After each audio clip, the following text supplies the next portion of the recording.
Protests for Iranian women, which have spread across the globe, happening over the weekend in our nation's capital. The network's Victoria Duran from D.C. Bureau is in Washington this morning.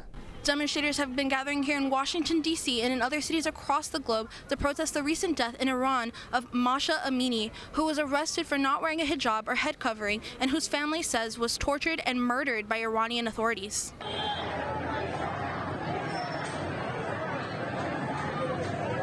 Masha is just one of many young women who have died while fighting for their freedom, the most recent being 16-year-old Serena Esmailzadeh, who is believed to have been beaten to death by police, and 17-year-old Nika Shakarami, who was found dead, both of whom's death were ruled as suicide by authorities.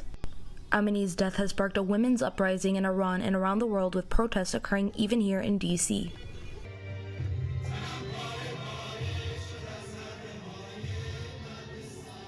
There is a lot of atrocities going on in Iran right now, so we are being an extension of their voice in the United States and hoping for change, for freedom for all of the women around the world, but particularly the Iranian women are leading right now for the fight of human rights.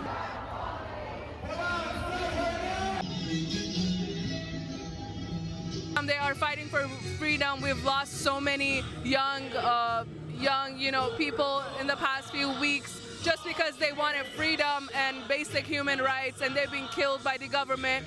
People are coming together from all different countries and saying enough is enough, and we're ready to stomp it down. Protesters want to call attention not just to Amini's death, but to the plight of others who have been arrested since her death and the situation for women in Iran. Reporting for the South Florida Media Network in Washington, D.C., Victoria Duran.